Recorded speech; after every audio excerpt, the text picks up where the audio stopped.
programming approaches are two types. Programming approaches are two types. Already I have explained about this in the long back, whether you remembered or not. One is procedural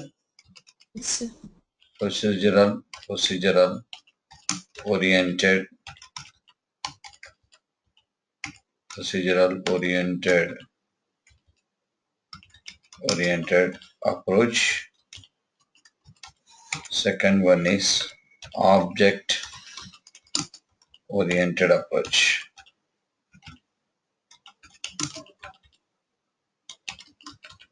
Programming approaches are two types. Number one is procedural oriented approach. Number two is object oriented approach. Right. So did you remember about this, which we discussed at the time of base class libraries? At the time of we are discussing base class libraries, on the day I have explained very clearly about this. Programming approaches are two types. Number one, procedural oriented approach. Number two, object oriented approach. Right. Anybody can explain about procedural oriented approach which we discussed? Yes, sir. The Yeah. procedural oriented approach is a collection of methods and where the execution goes from one method to the other method, and that has certain drawbacks. Because of that, we went to the object oriented approach. In procedural oriented approach, your program is a collection of methods. Procedures. Procedure is nothing but method. In procedural oriented approach, your program is a collection of methods. Procedures or methods or functions, both are same. So for example, I am writing a structure of procedural oriented approach.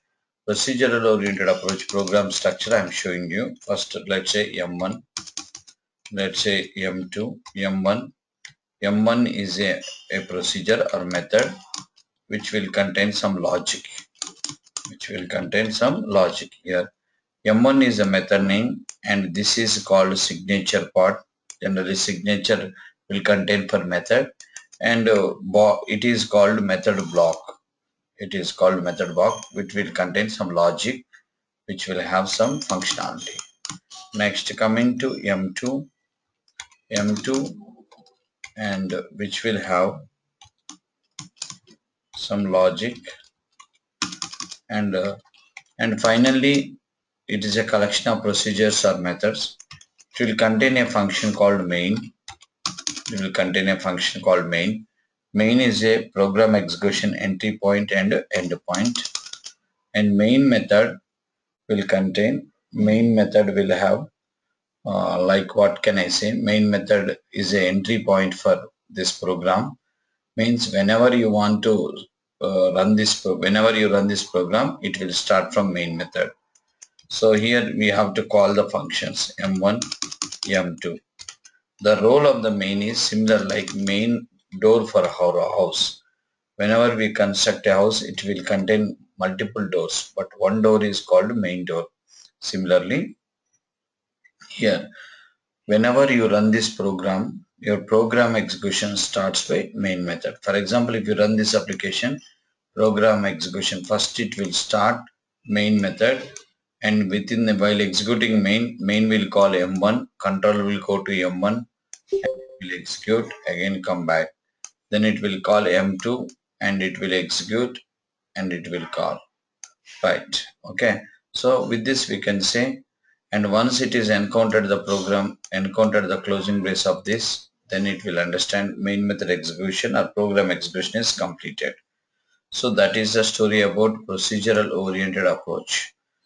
A programming language which will follow this approach, that programming language is called procedural oriented programming language. Have you seen this approach in any of programming languages which you studied in your academics? C language. Yes. C will follow this approach. Your C language will follow this approach. So that's why C language is called procedural oriented programming language. Due to the some limitations of this approach, so industry experts are introduced a new approach. That new approach is called object oriented approach. That new approach is called as object oriented approach. In object oriented approach, what will happen? In object oriented approach, program is a collection of classes. So if you want to write program, that program should be represented in the form of classes. Here class is one of the object oriented programming concept. Class is one of the object oriented programming concept, and class is a collection of, let us assume, collection of methods. Let's assume at present collection of method. Method is nothing but again procedure. In this approach, if you want to define a method, you should define within the class. So let's try to understand this object oriented programming approach. So let's check the object oriented programming structure or skeleton. Let's take a program, right? C1, class C1. Again, C1 contain a method called M1. Let us assume M1 contains some logic.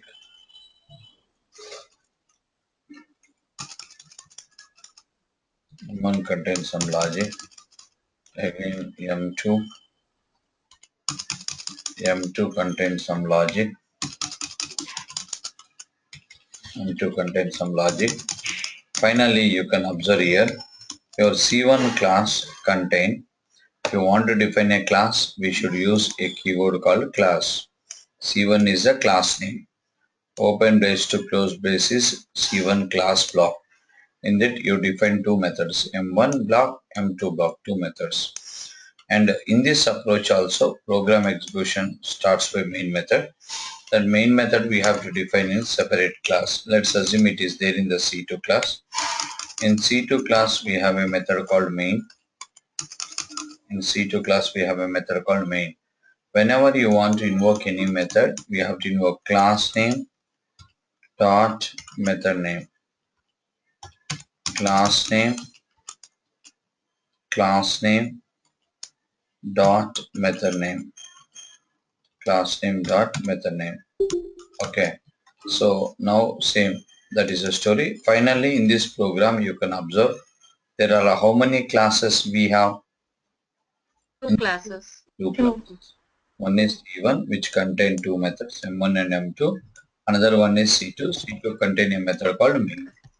Here also the role of the main is, you go any programming approach, main method role will be same.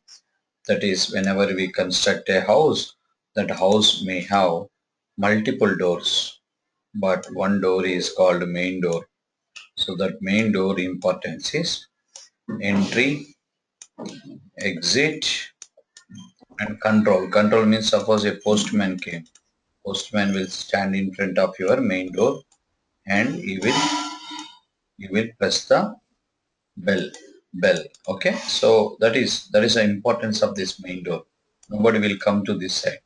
Okay, so with this we can say program execution starts by main, controlling by main. Controlling means calling by main, and stop by main. Whenever you run this program, execution engine will call first main method and it will start the execution here. C1.m1. Whenever you want to call your method, class name dot method name. C1.m1, then immediately control will go to M1 method, will execute, will come back. Next C1.m2, again control will go to M2, will execute and come back. Once it is encountered the closing brace of the main method, then main method execution is completed. Main method execution is completed, means program execution is completed. So anywhere have you seen this approach, any programming language? Yes, everything to Java, C++, Java. Java, C++, Java, C++ and Java. a programming language, which will follow this approach. That programming language is called as object-oriented programming language. In your academic might you have seen C++ and Java will follow this approach. Due to that reason, they are called object-oriented programming languages. Similarly, our C#.NET is also following the same approach. Due to that reason, C#.NET is called as object-oriented programming language. C#.NET is an object-oriented programming language. Due to that reason only, today we are going to discuss about a concept called OOPS. We're going to discuss about a concept called OOPS. So now let's try to understand about object-oriented programming principles.